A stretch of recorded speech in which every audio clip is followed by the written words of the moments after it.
Please stand.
was on a day not unlike this one today. Jesus attended a funeral for a friend who was gone too soon. When he arrived, people began to ask him, how do we make meaning of this? What do we do with our pain and grief? He turned to a member of the family. He said to her, I am the resurrection and the life. Those who believe in me, even though they die, will live. And everyone who lives and believes in me will never die.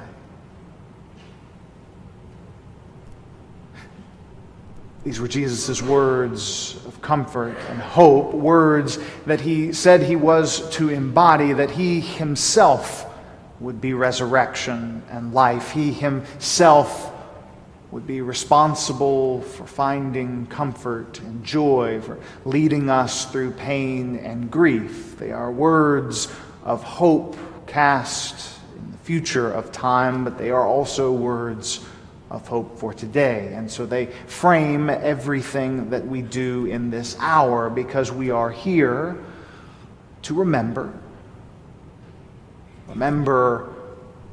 Keith's life, the ways in which he was a son and a brother, a friend, a servant, a musician.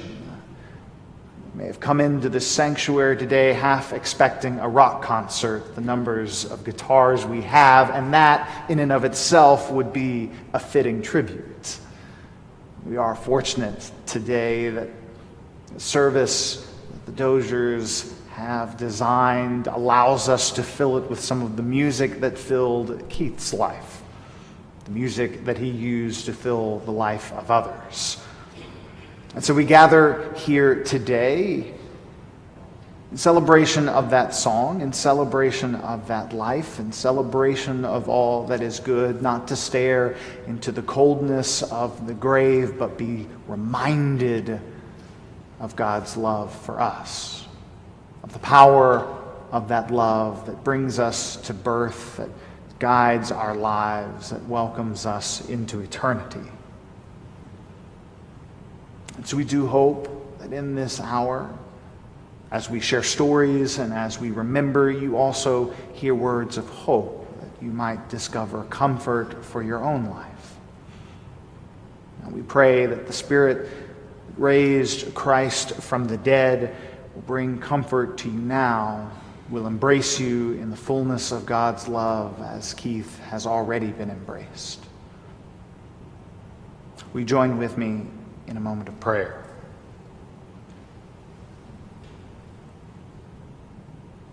Lord, we gather this morning in full knowledge of the frailty of human life, frail as the dust, your word tells us, that we come from it and we return to it, and yet that dust is that which you first breathed life into. We find ourselves as part of a creation that you said was very good. We celebrate you as Creator today, that your power brings us to birth, your providence guides our lives, and by your command we return to dust. God, our Savior, by rising from the grave, you opened the way to eternal life. Your resurrection gives us hope that we will one day be united with our loved ones again as one family, to sing your praise forever and ever. God, our Comforter, be with us by day and by night, in all times and in all places, that we may entrust those who are dear to us to your never-failing love, in this life and the life to come. Almighty God, whose mercies cannot be numbered, accept our prayers on behalf of your servant Keith. Grant him entrance into the land of light and joy in the fellowship of your saints through Jesus Christ our Lord, who lives and reigns with you and the Holy Spirit, one God, now and forever. Amen.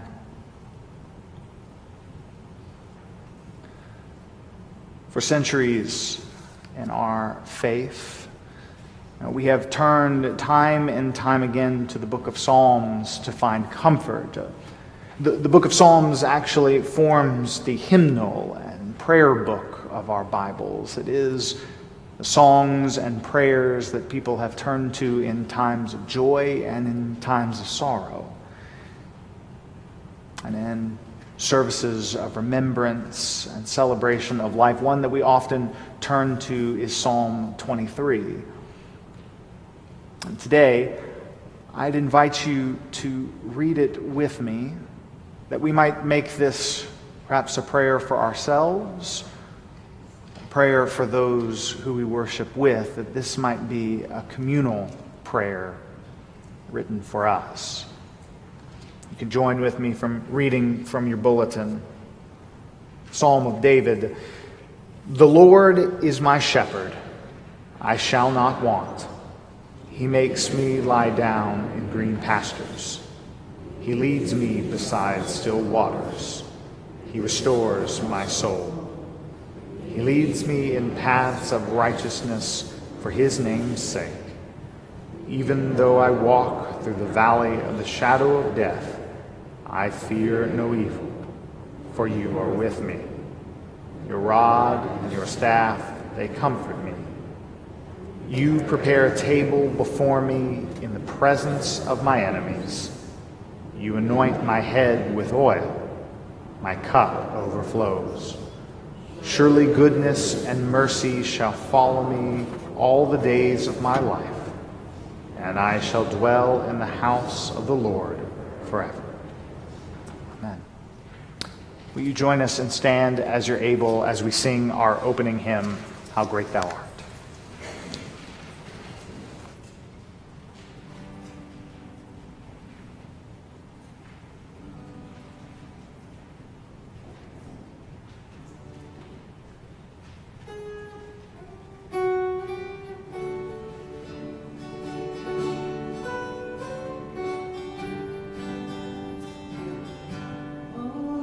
When I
Morning.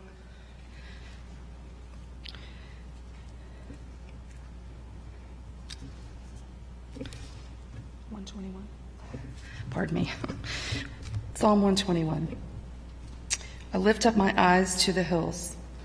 From where will my help come from? My help comes from the Lord, who made heaven and earth. He will not let your foot be moved. He who keeps you will not slumber. He who keeps Israel will neither slumber nor sleep. The Lord is your keeper. The Lord is your shade at your right hand. The sun shall not strike you by day, nor the moon by night. The Lord will keep you from all evil. He will keep your life.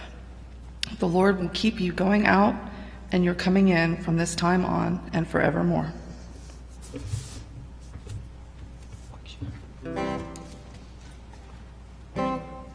First met Keith, a little over 30 years ago. I know I don't look 30, but seriously. He was a teenager. We had a kind of a band around here. Yeah, if any of you remember Ed and Tina Dixon, Stu Overby, some of those folks. They all played together.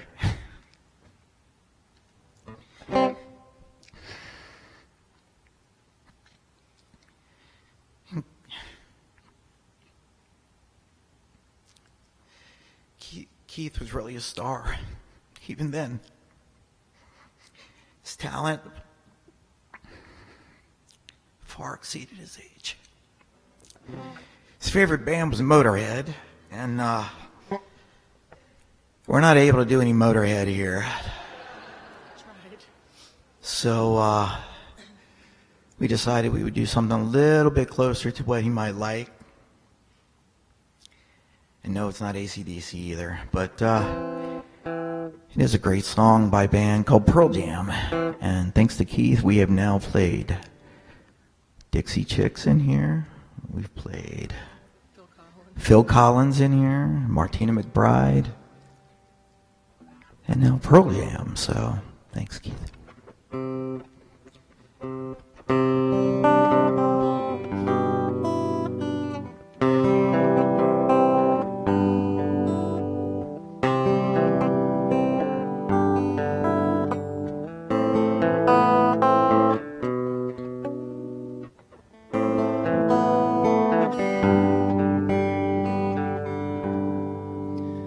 Tidal waves don't beg forgiveness, crashed in on their way. Why can't we avoid collisions, make others walk away? A snowflake falls in May, and the doors are open now as the bells are ringing out, 'cause the man of the hour's taken his final bow. Goodbye for now.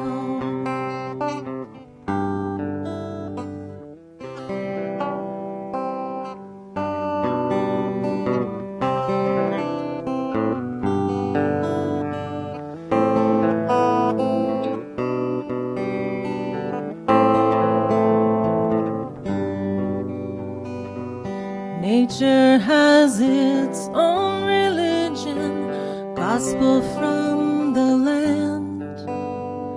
When you rule by long division, young men they pretend, and old men comprehend. And the sky breaks at dawn, shedding light upon this town. They all come around, 'cause the man of the hour has taken his final bow. Goodbye for now.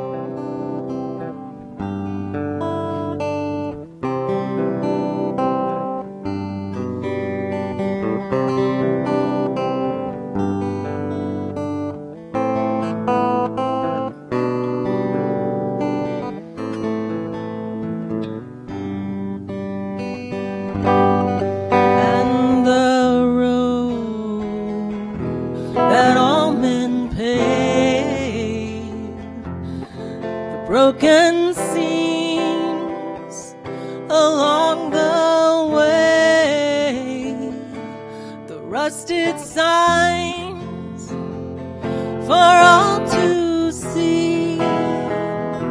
He lived his life with love in his own way. Now the man of the hour's taken his final bow. As the curtain comes down, I feel that this is just goodbye for now.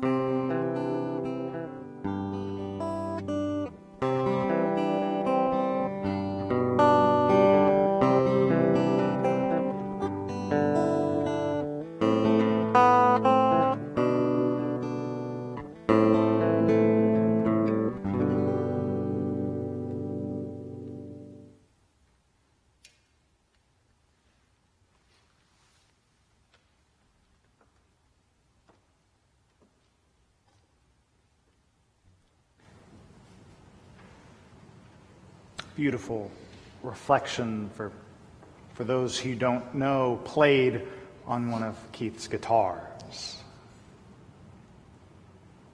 You know, it's at these moments in service at Vienna Baptist that I'm always reminded and share that in the Bible they have this growing understanding of who God is, what it means to be human and alive, what it means to be in relationship with this God. It's an unfolding story.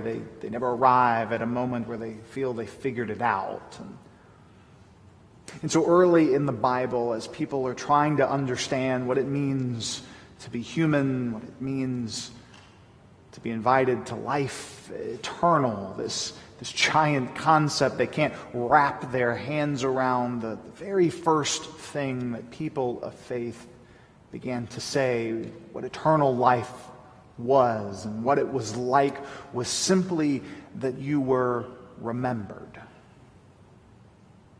To live eternal for ancient people of faith was to be remembered. They had this sense that each time that your name was spoken, every time that a loved one said your name out loud, thought of you, you lived on.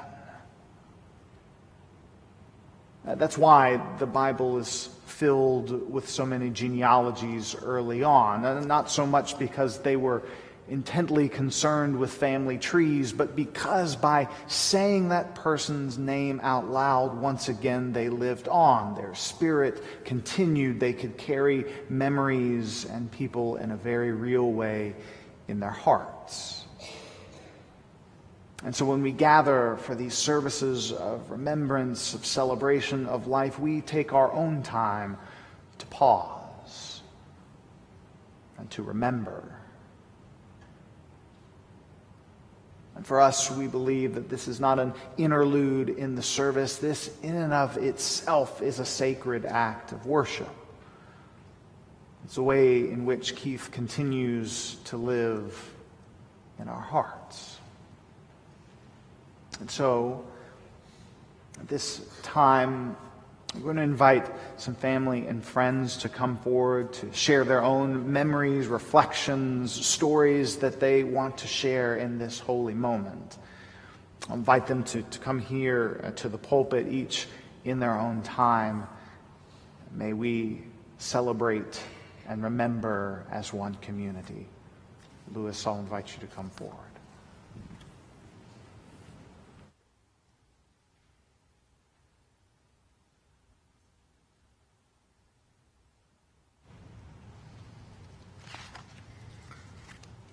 My name is Louis Dozier, Keith's dad.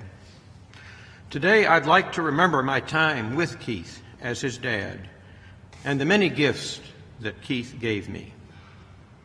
I had recently moved to Vienna in the late 1970s when I met Rosalind at a Vienna Baptist Church singles Christmas party. A month later, Rosalind hosted a Vienna Baptist young adults party at her home. I showed up late on a snowy night after being in a wedding.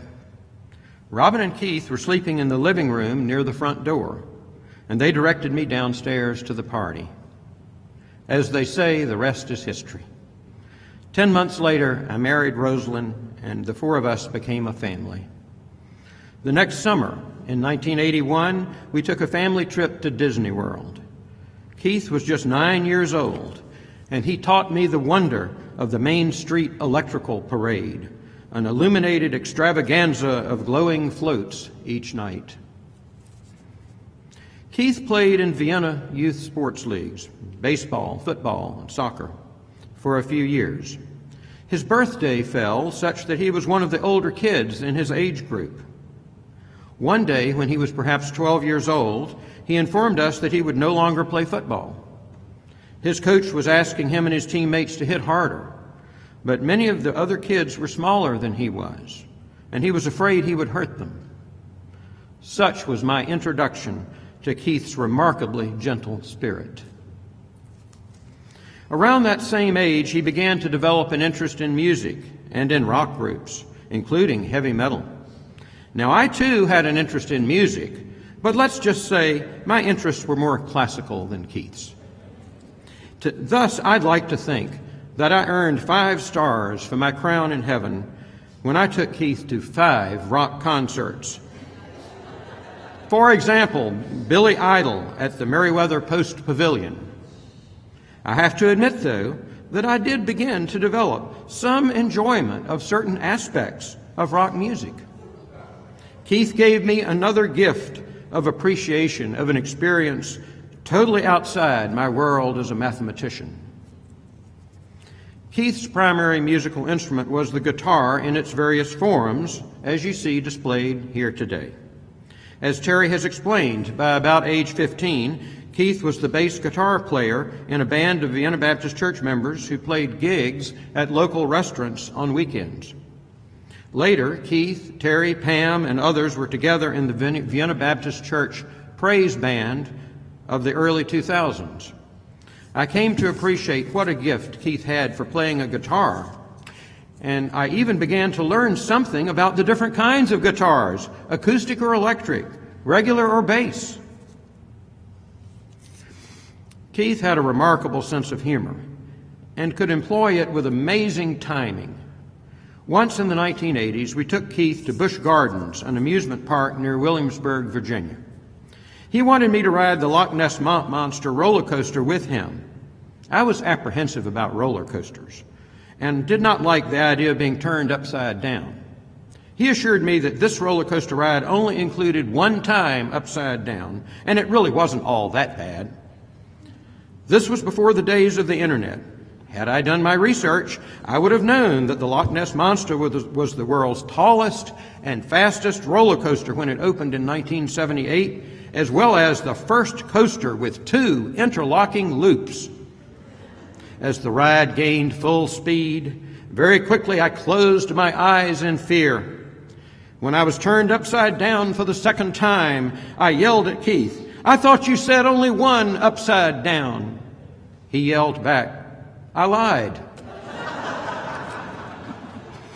As an older teenager, Keith had very long hair for a few years, as you can see in some of the pictures on the memorabilia table in the foyer. Late in his college years in Arizona, he decided he would have it cut to normal length. However, he did not tell me or his mother that he had done this. On one of his trips home, we were waiting for him to descend an escalator at Dulles Airport. When he did, at first, we totally failed to recognize him. He chose to remain incognito until we finally figured out the situation, whereupon we all burst into laughter. Yet another gift of humor from Keith. Keith was truly a beautiful person. After his death, I reached out to his friends for help in describing his beauty and the gift that it represented to all who knew him. Julie Parker is here today from Florida to give you personally her own description of Keith, and she has created a truly extraordinary book of memories of Keith, which is on the memorabilia table. It contains photos with some of the most amazing and remarkably humorous facial expressions you will ever see. Another friend of Keith since elementary school, Ken Blackwell, could not be here today, but sent the following account, which I will now read. Keith Westmoreland Dozier was my best friend since we met in the 4th grade. We started our friendship by exploring the woods in our neighborhoods. We continued to explore together in more epic and grand fashion across the country as we grew up. We got into all kinds of trouble, as boys do, but none of it was mean-spirited or cruel. We just loved mischief. As I sit and write this impossible account that recognizes the passing of my brother, the biggest challenge is to pick just one single event to capture his beauty. Keith had a fierce love of the outdoors, more so than anyone else I have ever known. When we were not yet 20 years old, Keith and I set off on an epic journey across America to visit my family in New Mexico, go camping through the desert Southwest, see the Grand Canyon, and explore these wide open spaces. Our first destination on this trip was Cloudcroft, New Mexico, where my family gathered for a once-in-a-generation family reunion. The night we arrived, we settled into the communal gathering area at the lodge after dinner. The program was family-crafted story and joke-telling, and music played on instruments brought from home. Here we were, over 50 people related through blood or marriage, with the single outsider being Keith. For his turn in the night's festivities, Keith took center stage, with no reservations, and told a joke with a rather unexpected punchline. Quite simply, he brought down the house. I have never heard such an uproarious, hilarious response from a group that size. It was a legendary moment. That is who Keith was, the guy who could make a room full of strangers laugh harder than anyone else could.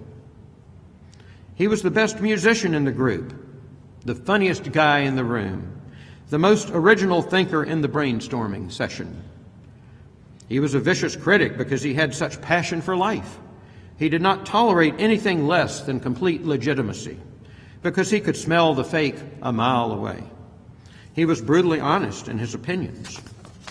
He was a great friend and someone I will miss dearly until I have the next chance to see him on God's golden shores. Godspeed to my brother Keith. I love you. I strongly agree with Ken that we will recognize our loved ones in heaven, just as in the last line of the song Man of the Hour that Pam and Terry just performed for us. Indeed, Scripture describes God as having and expressing emotions. And similarly, in Luke chapter 6, verse 21, Jesus tells us that people will laugh in heaven. The gift of Keith's humor has helped prepare me to laugh in heaven. And I cannot imagine laughing in heaven without Keith there beside me. But in death, Keith has left me one last great gift on this earth. Many people, my neighbors, members of this church, other friends and relatives, have given me and my family incredible love and support in the days since his death. Of course, I am sad that Keith has departed, but since he left us, I have felt from others the deep joy and comfort of God's love in ways that for me in my lifetime are unprecedented. Thank you, Keith, for the experience of God that will stay, this experience of God that will stay with me for the rest of my life here on this earth. Thank you, Keith, for your life that helped me to be a better person. Goodbye, Keith, but only for now. We will meet again.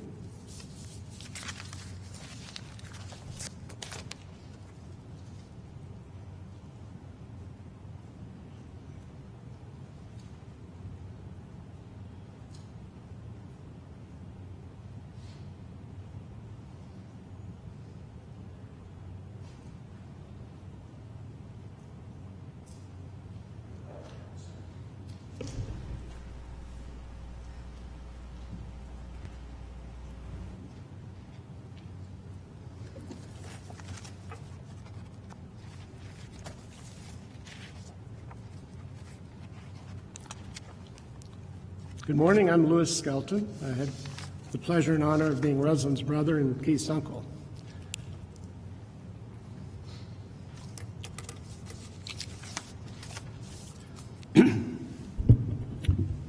Everyone has a silent place within themselves. It's a place where we create a personal sanctuary of the vocabulary that defines who we are as a unique individual. It's where we keep those moments, memories, images, and sounds that fill and resonate with our spirit, and eventually forms a recognizable style as to who we are.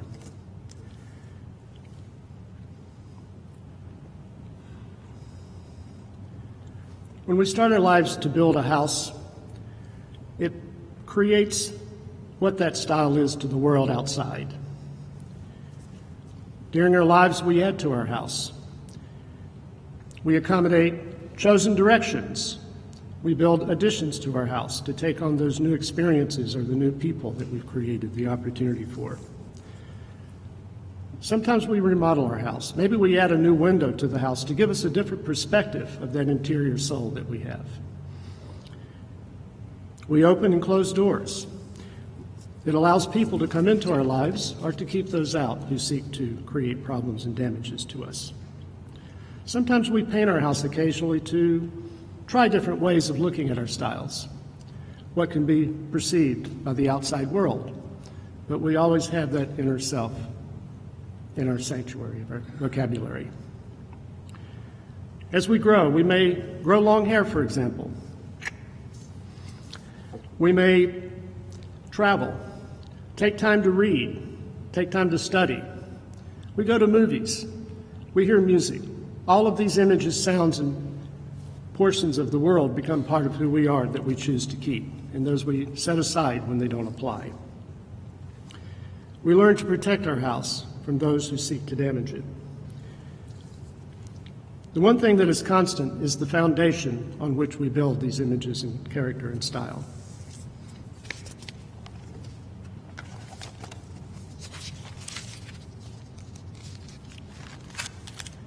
Keith Westmoreland Dozier built his foundation on a house filled with love and understanding, a house that supported his mind, growth, and spirit.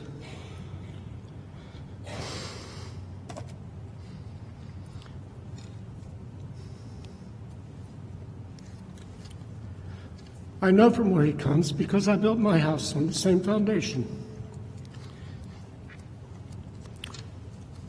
I once told the world in a meeting, the man I wanted to be was my sister Rosalind.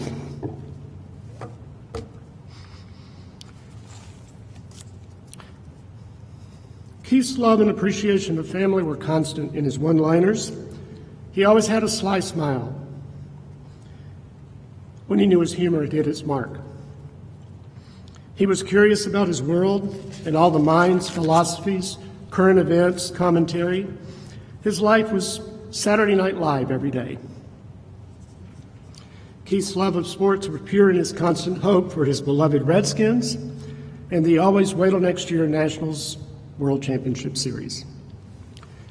Keith's learn of learning led him to read on subject matters in philosophy, history, pop culture, and a mind that was filled with appropriate one-liners from movies, both very popular and many times obscure movies. Keith's love of humor was the constant anytime we shared company. Keith's love of nature, outdoors, and the expanse of the universe became his sanctuary to restore his soul when he was in concert with Mother Earth and Father Sky. Keith's love of music became his passion. We can all be blessed to recognize and live our passion to create wisdom, joy, the way Keith blessed us and those who invited into his house.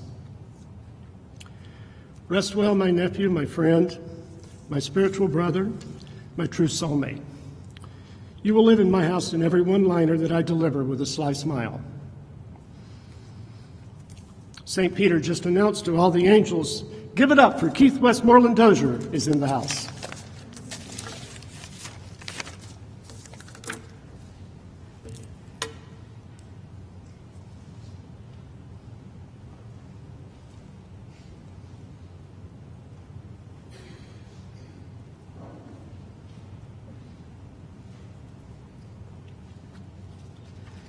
No pressure following this, too.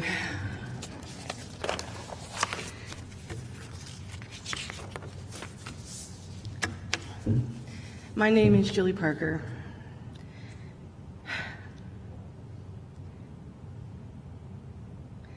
I met Keith in early June of 2010. I live in Florida, but I worked in D.C.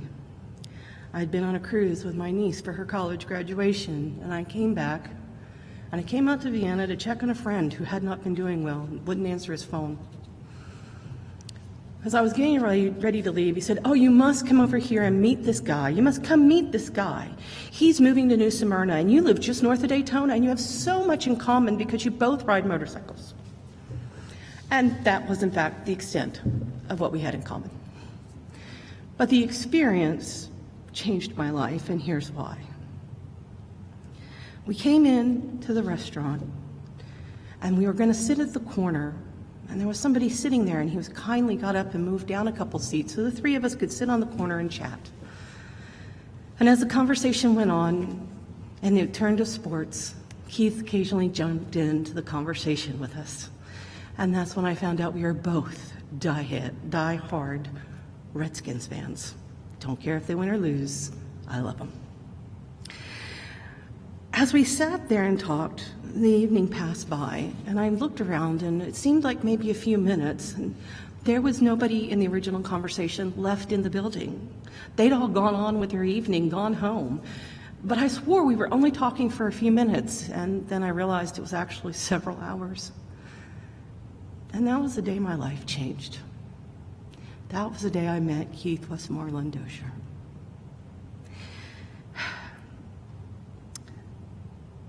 I don't have to tell anybody in here how amazing Keith was, and rather than tell you stuff you already know, I'll tell you some of the memories and things that I have from my time spent with Keith. As you know, Keith always had a story, and it kept you in stitches, but he was such a storyteller. You could see it in your mind like a movie clip. To this day, I have images in my head that should be movies.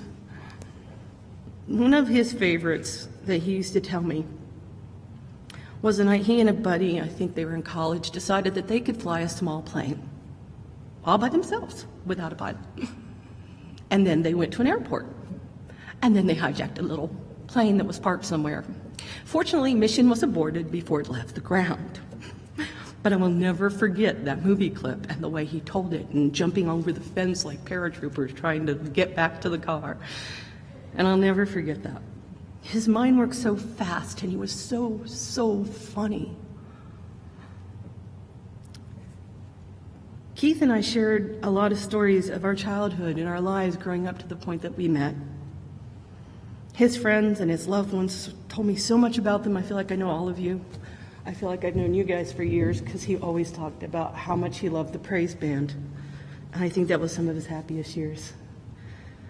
Robin, I met you yesterday, but I feel like I've known you for years. Same for Lewis and so many of you. And I gained an extra set of parents with Lewis and Rosalind. I always felt at home with all of you. My family was kind of surprised I was going to go to a funeral since I don't do these things. I said, it's okay, I have family. I'll be fine. Now, Keith and I spent a lot of time together. And a lot of times we would watch favorite movies that were obscure, slapstick, goofy.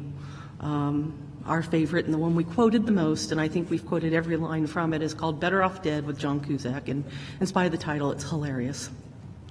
There was also Hot Shots and pretty much anything Marty Python group did. But in Better Off Dead, there was this one line where the hero, Lane Meyer, is going to ski the advanced ski slope that nobody can ski. And at two different times, he's standing at the top, looking down, trying to get up his courage. And people would say to him, okay, here's what you do. You go that way very fast. If something gets in your way, turn. And that was one of our favorite quotes. So, of course, as he went on ski trips with the family, one of the last things I would say to him before we'd hang up is just that advice. Don't forget to turn. Go that way very fast. Don't forget, turn. And he loved skiing. Absolutely loved it. Keith and I did some travel together. Our first adventure was to New Orleans. Keith was about to turn 39, and I had just turned, let's go with 39. We absolutely loved the city. He'd never been before, and I hadn't been in years. And we walked, and we looked at architecture, and we found restaurants, and, he was a foodie, and so was I, and we just enjoyed it so much. It was just amazing. And one night on the way back to the hotel, we stopped to listen to this street musician play drums, and the guy was good.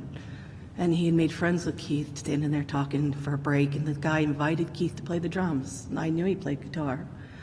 But he sat down at a set of makeshift drums that were not even musical instruments and played the most amazing drum solo you've ever heard in your life. I was just astonished.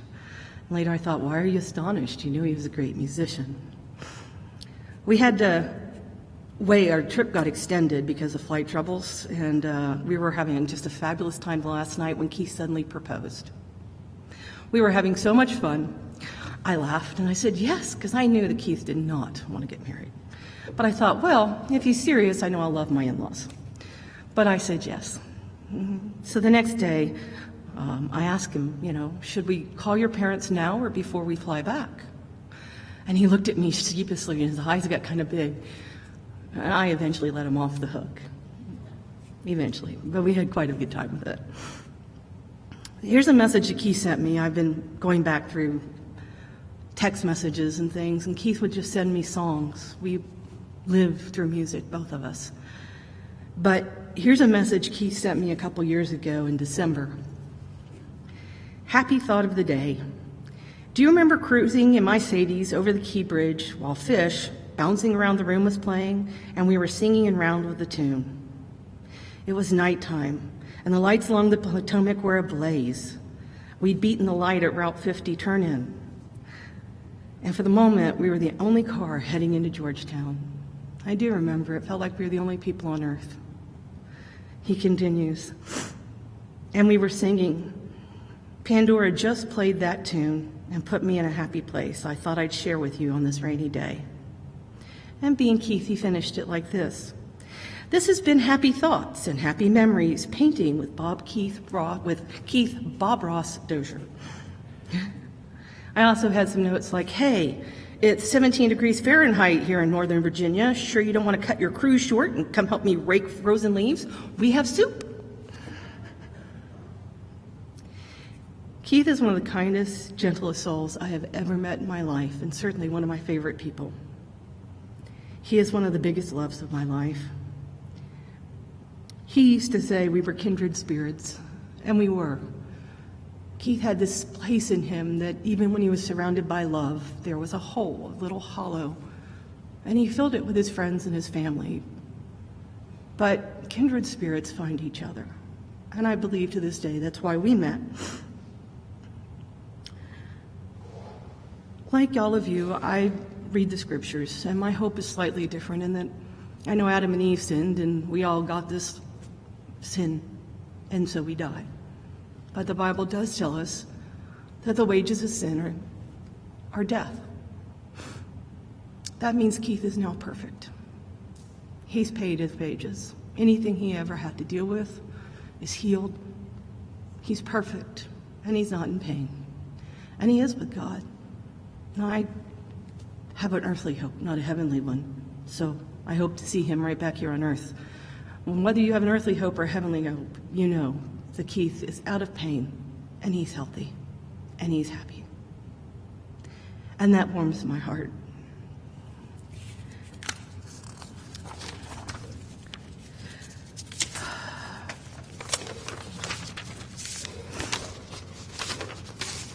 When Lewis called me the other night, I started looking through pictures and texts and Facebook posts and random songs and listening to them that Keith had sent me. And I couldn't write a thing. You know, writers write. And in the last few years, I finally decided I was going to finally do that. And in the last 6 months, it's been coming out. I got a few minutes by myself, and I sat down to write. And the first thing I wrote was a note to Keith. I'd like to read it to you. since I can't say it to him.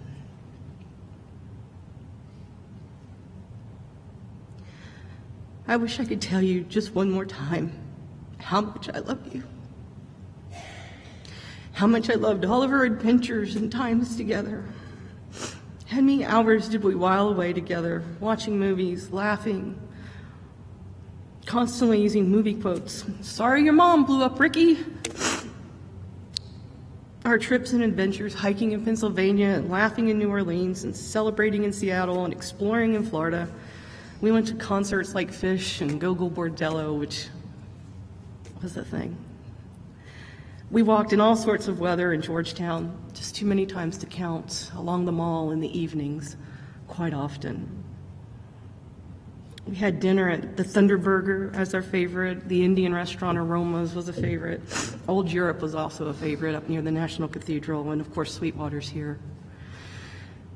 I remember sitting on the back porch of your house, looking at the moon, listening to all the sounds of the night, and just being at peace. When I left D.C., our phone calls kept us in touch through the trials and different tribulations that you go through in life. But they weren't the same, but they did keep us connected.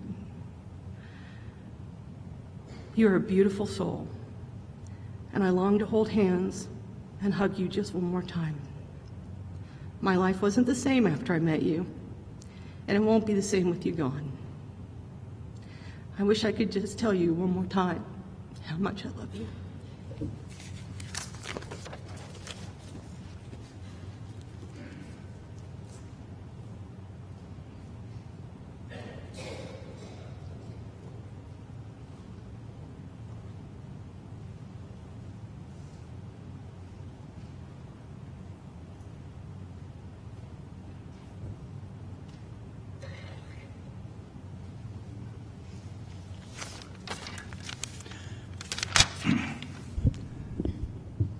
I'm Bob Manka, a friend of the Doziers for many years, and through them I met Keith. First, my sympathy to the Dozier family and to each of you who knew Keith. I really enjoyed getting to know Keith when I visited the Doziers.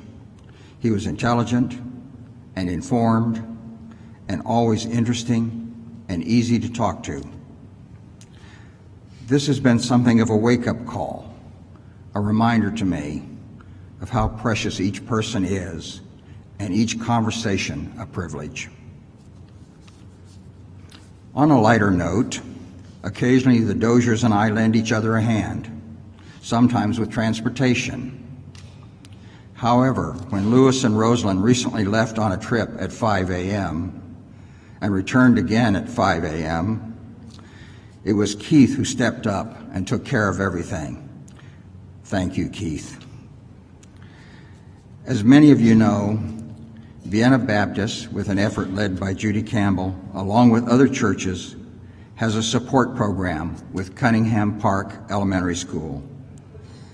This includes providing needed backpacks and supplies for students who might otherwise start the school year without any. The program also includes participation in the school mentoring program, where caring adults meet with students one-on-one in a large session at the school once a week. These are students who might benefit from a supportive relationship. In May this year, Norma Benke and I arranged a special mentor session working with the school staff, a music lesson with guitar by Keith Dozier. Keith brought his natural acoustic guitar and an electric guitar with amplifier and held the large group of students and mentors spellbound as he talked about music and played songs. He asked the students if they had questions, and instantly hands shot up and a lively discussion took place. Keith then wisely asked the students to share whether they happened to play an instrument. More than half eagerly told about their interest and what instrument they played. Last, Keith led us all in singing, "This Land is Your Land." You know the song. This land is your land. This land is my land. From California to the New York Island, this land was made for you and me. It's a song of inclusion and was just right for these students. Keith's presentation was the highlight of the year in the mentor program. He made an impact on young minds, and he did it with style and grace. And the faculty, administration, and students wanted him to come back again. Well done, Keith. Finally, to my and our dear friends the Doziers, Louis, Rosalind, and Robin, may the passage of time ease the ache in your heart, and may all the empty places be filled to overflowing with wonderful memories.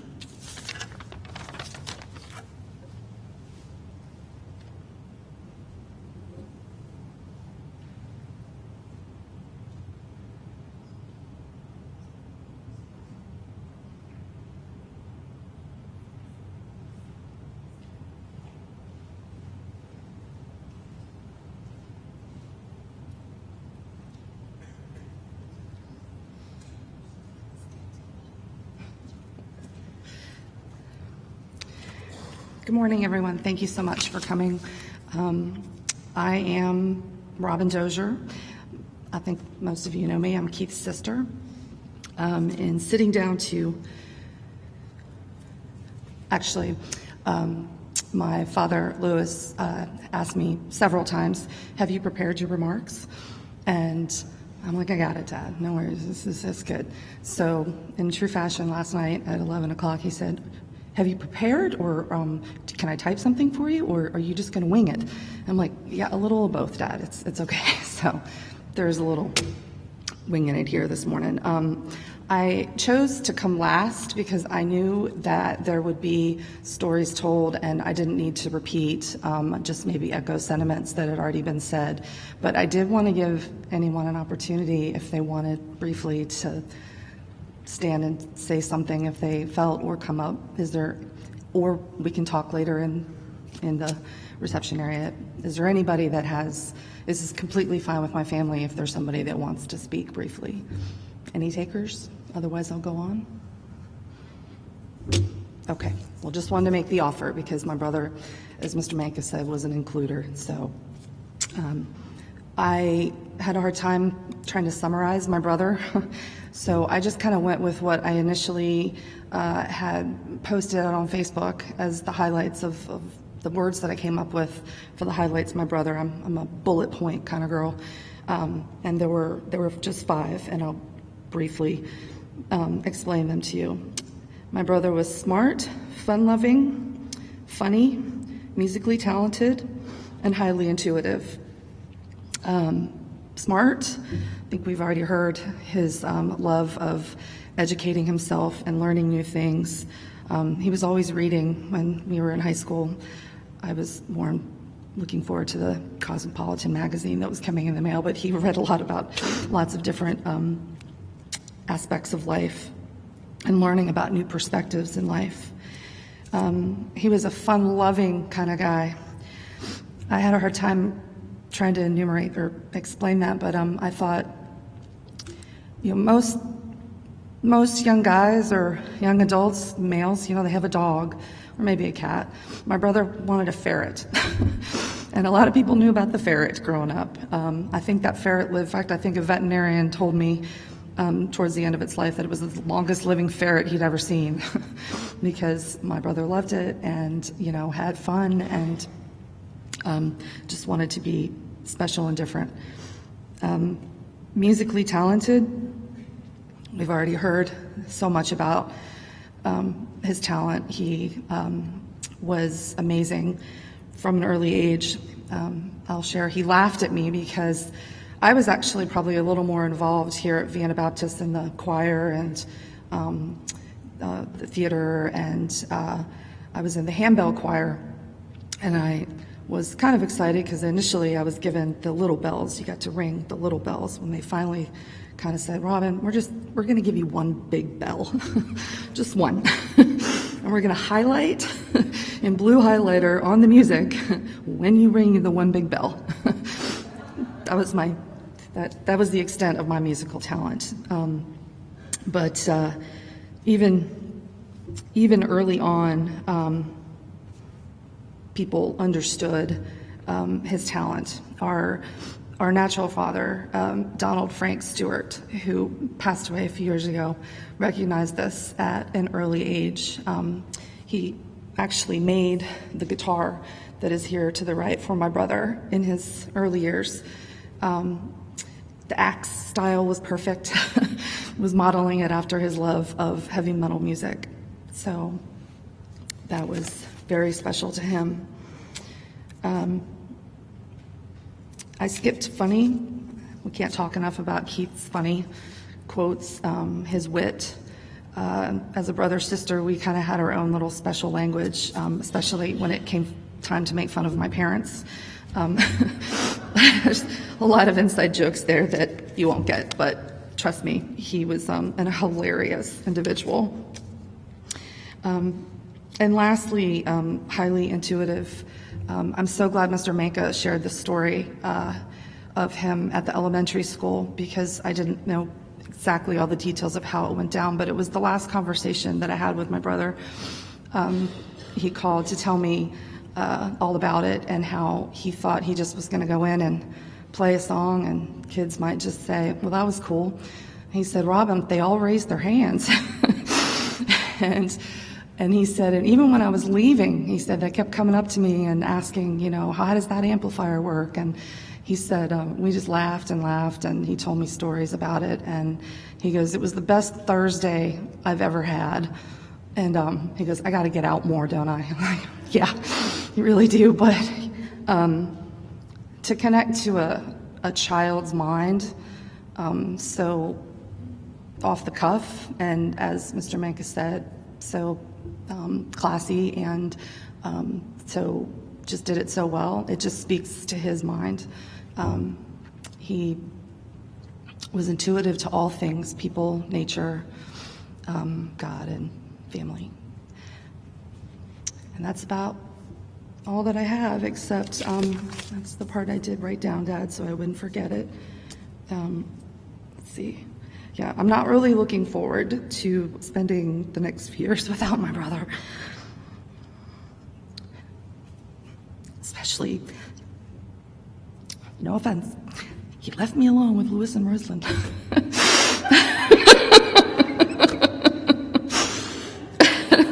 But I have cherished all the years that I've had with my brother, and I'm thankful for it, and thank you all for coming today and sharing your thoughts, and I know he appreciates it. Thank you.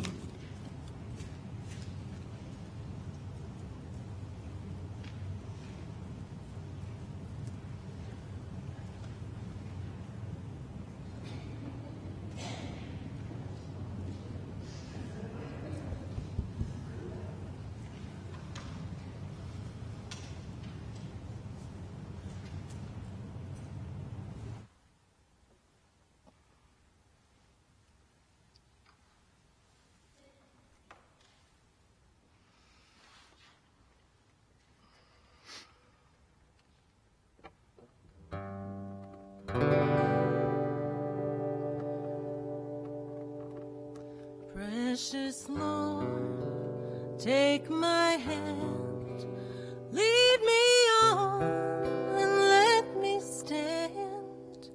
I am tired, I am weak, and I am worn. Through the storm, through the night, lead me on to the light. Take my hand, precious Lord, lead me home. When my way grows drear, precious Lord,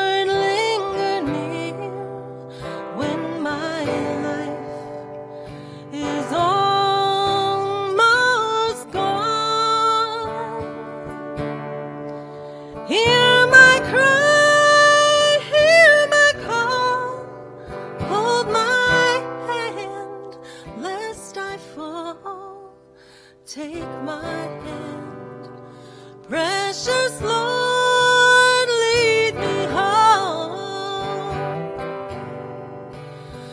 When the darkness appears and the night draws near and the day is past and it's gone,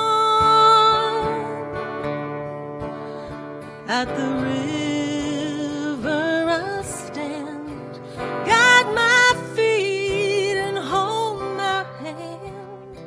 Precious Lord, take my hand and lead me home. Take my hand, precious Lord, lead me home.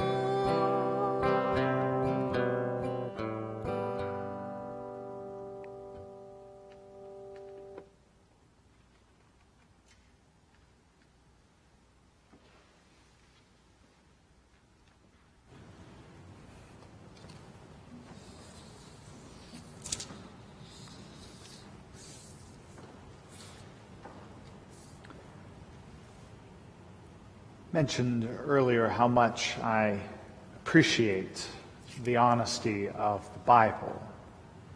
Because when you turn to the book of Psalms and you find the prayers there, they're not always testimonies of steadfast hope and faith that never seems to falter, as if human life isn't filled with moments of grief and doubt.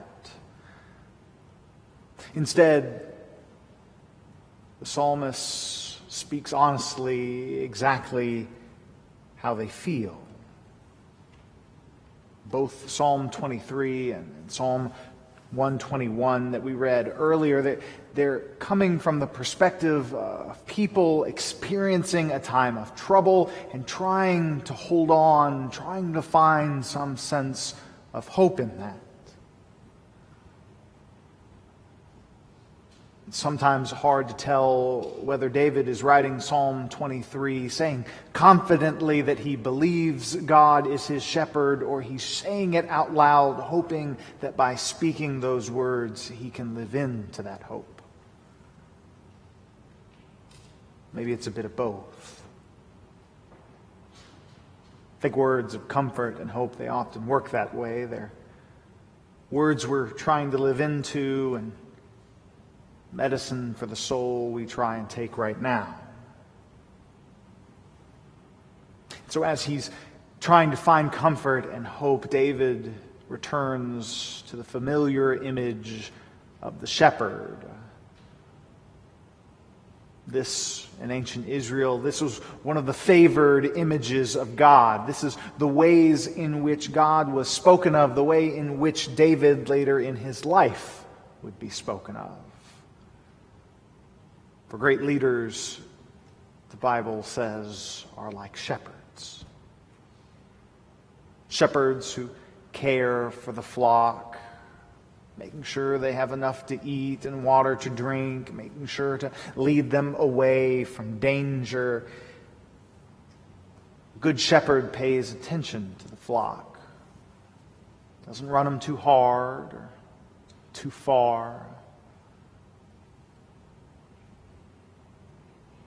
Sometimes the Bible speaks of those shepherds who scoop up tired lambs in their arms, carry them the rest of the way. And it feels like in Psalm 23, David feels weak and vulnerable like one of those lambs, trying to find rest in the arms of a good shepherd. His prayer is one that he's asking for help, but also saying he's opening up his life, his heart to the activity of God. Because it seems that faith and hope are intertwined here. By placing his faith in God, by trusting that God will take care of him, David is choosing hope. Choosing to believe that God really does want joy and comfort for his life, choosing to believe of the power of God at work So instead of relying on himself or his own resources and answers, David chooses to depend on God. He trusts God to be his refuge in times of trouble, his security in times of confusion, trusts God to journey alongside him even when he doesn't have all the answers.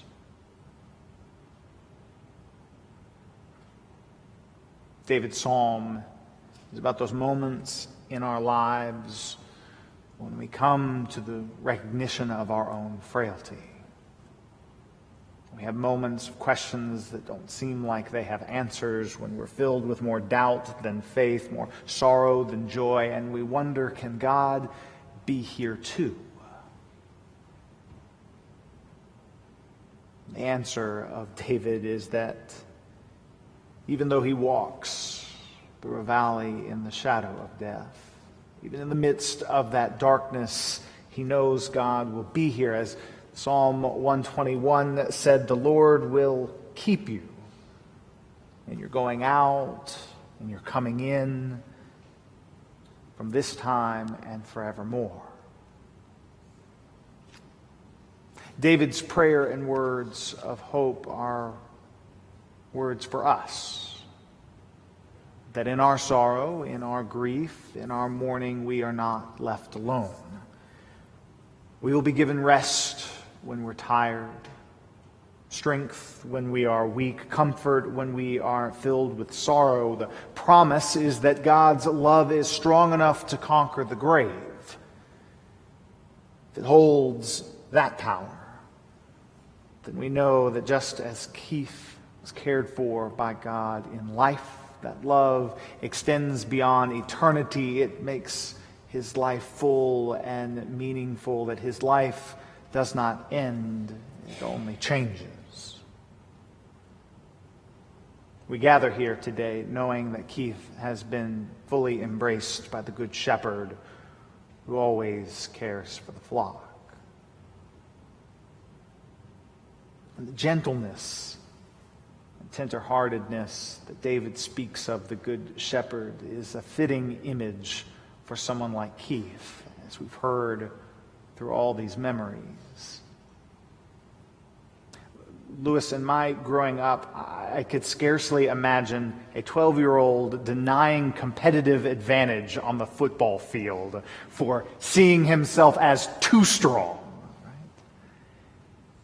And yet Keith was the kind of caring person who was going to take no joy in running over people. And as Lewis mentioned, that was a glimpse, a spark that grew as he aged. It's that ability to care for others, I think. Perhaps that's what children saw in him. You can't fake that concern for others. You can't fake that interest in other people. And children are far better than adults at sniffing that out. They know when you're genuinely interested in their questions, when you'll take the time not to unplug the guitar and walk out of the room, but field every possible question about amplifiers and music theory, about whether or not Pearl Jam can be played in church. We've learned today the answer is yes, which I'm excited about. He was a regular chaperone at our Lost River Retreat Center for summer camps, working there with children as well. He was a longtime member of our VBCC preschool committee, a dedicated member. Again, a space caring for children, for those who need adults with a kind and gentle heart, who are concerned about nurturing them that they might find their own growth and potential.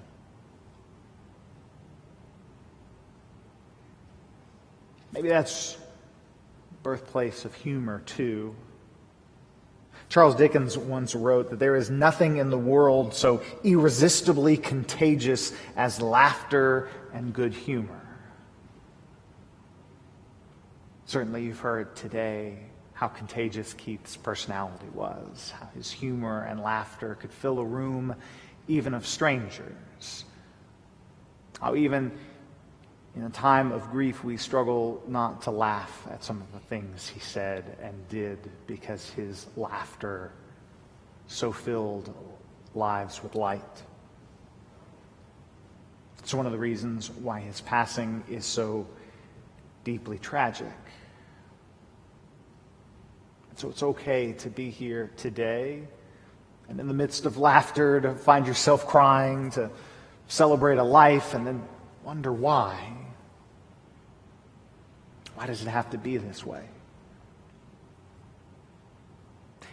And I wish I had an answer for you that was simple and easy. And oftentimes in my life when I've wanted the same, but it doesn't seem like the Bible is ever willing to break on the truth that our lives are so complex and beautiful and meaningful that there is no answer we can fit on a Post-it note.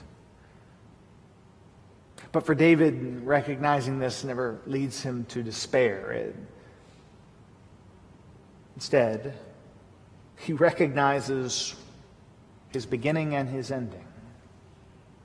He's human, he's not all-knowing, he doesn't have all power, but he knows that there is one who is. This God he praises is one whose love is eternal, whose hope is steadfast, whose strength and faith takes up where David leaves off.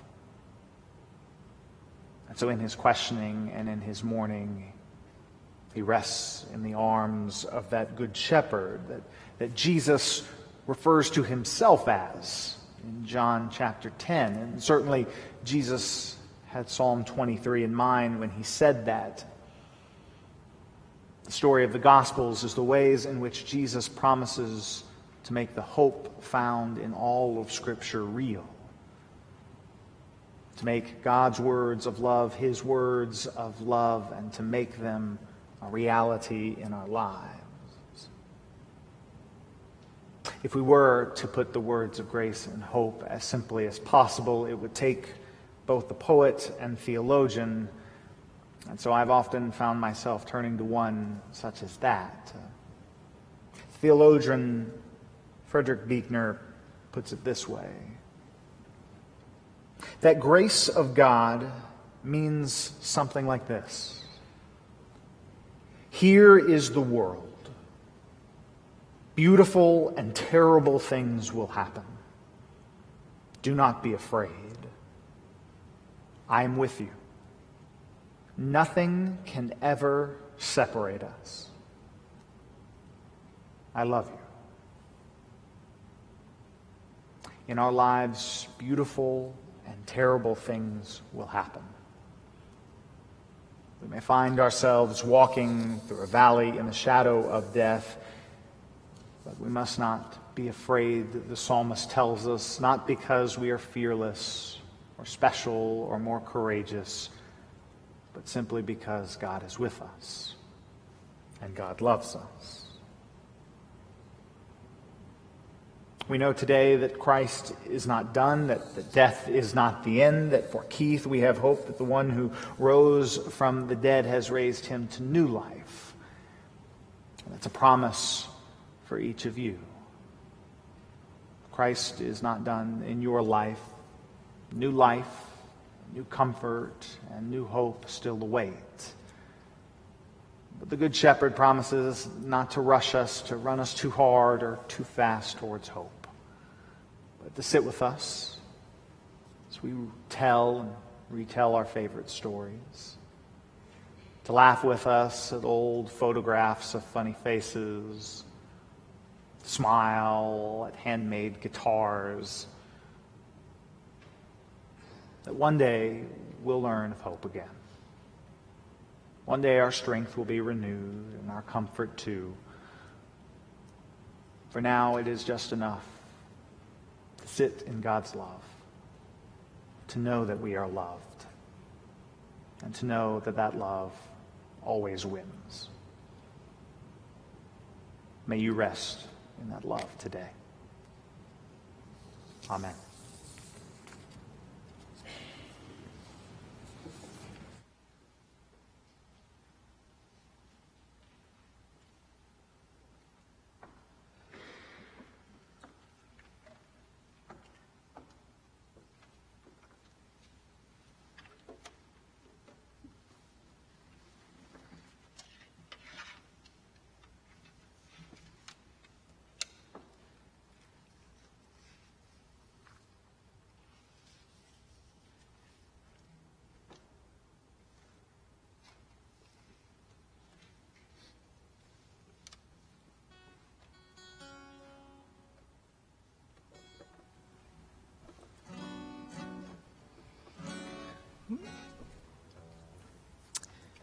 Those of us who are drawn to music often, if you're on Facebook or, as Julie mentioned, in text messages, might post a particular song that we hear and we're drawn to or think is really cool or has a special meaning to us.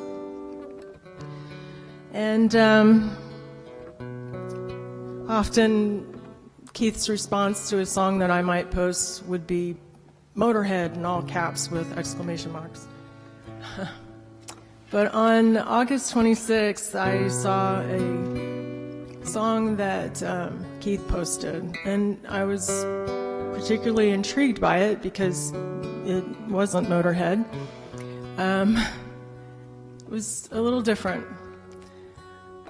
And it's a soulful song, it's lilting, it's sorrowful. It's a song about death, but it's a song about life and helping each other through it. And I think that Keith would be pleased for you to hear it, consider the message. What he said on the post was, "Oh my goodness, and more goodness. This is true, true, true. I hope you enjoy it. KWD." It was his last post.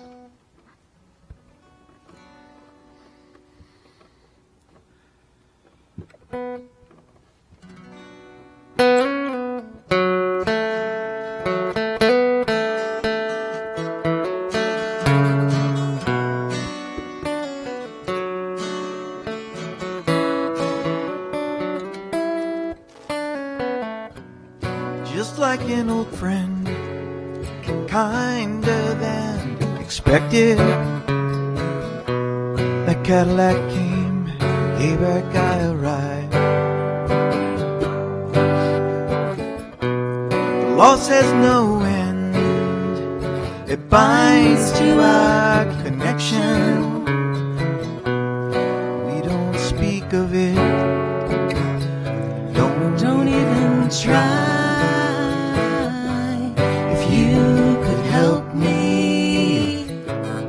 Share the trouble you've got burning in you, and you can help me. And in our time together, his memory will ever shine like golden embers in the night.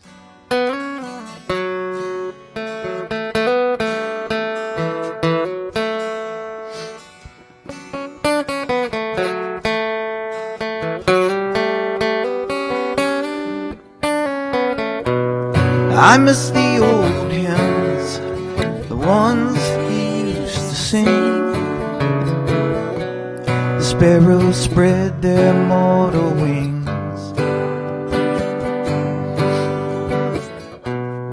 Now they've all lighted the silence of the strings, like notes on the pages.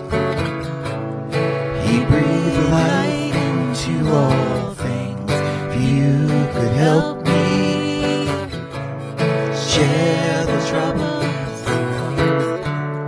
you've got burning in you, and you can help me. And in our time together, his memory will ever shine like golden embers in the night.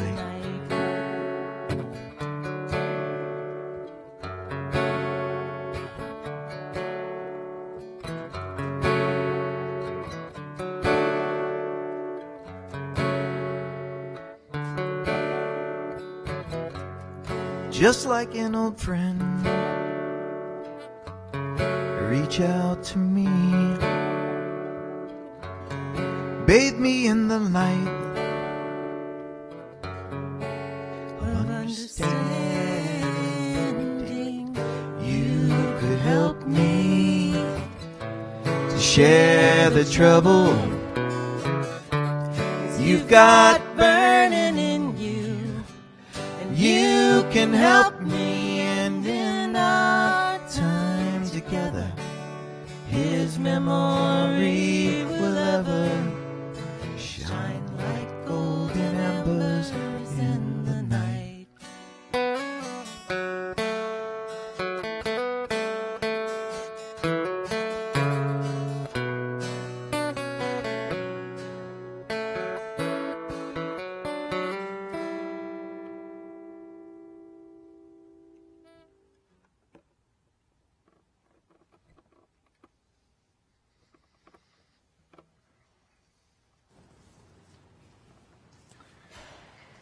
If you please stand as we sing our closing hymn.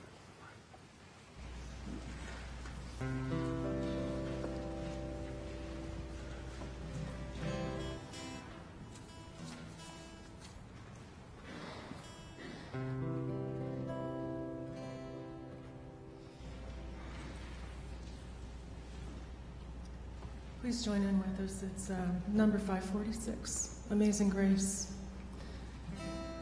Amazing grace, how sweet the sound that saved a wretch like me.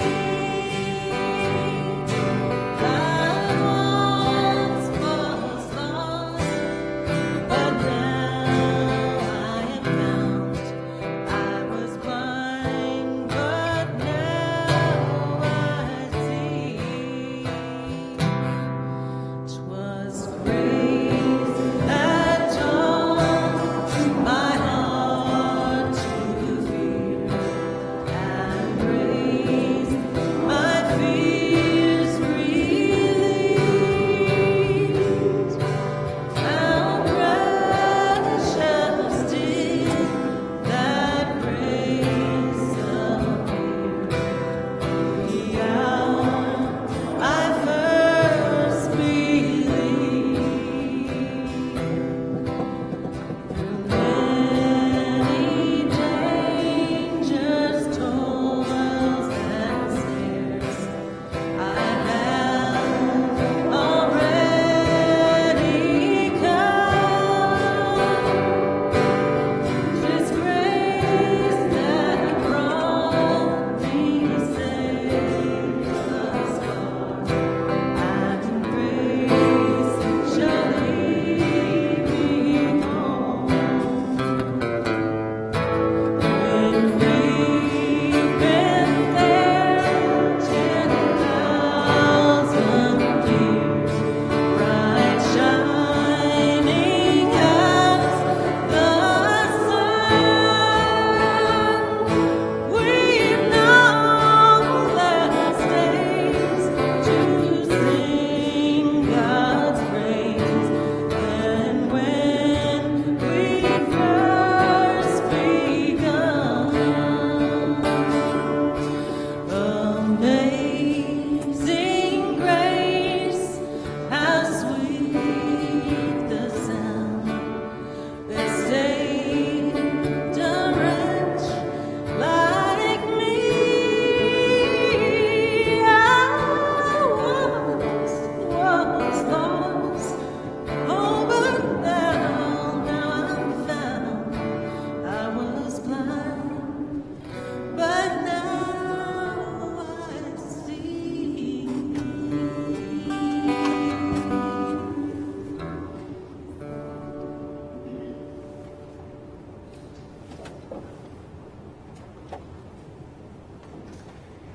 In just a moment, we'll be leaving from this place, heading out to the Memorial Garden, where we'll have a place, a time of prayer and blessing.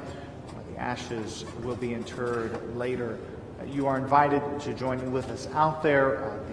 Our audio team will also have the microphone. You can stand in the foyer and you'll be able to watch outward, as it's a small space, and pray with us there. Afterwards, we'll head up to our fellowship hall. Dozier's invite you to join with us there for a reception. To get up there, you can either head straight out the doors, up the ramp, and on your right-hand side there'll be an elevator, or you can go to the left where the stairs are. But may we close this time in a word of blessing. May the Lord bless you and keep you. May the Lord lift up God's face upon you and be gracious unto you. Lord, lift up the divine countenance and give you peace. Amen.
No, I've got it. I've got to reset everything up in the morning because the car's starting again. So just leave it.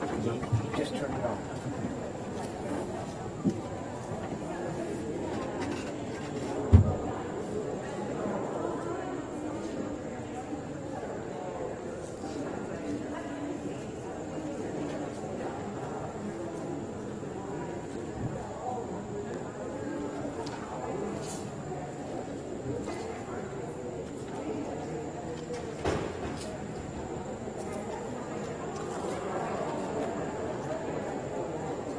Seems fitting for Keith that we gather outside at the end of our service.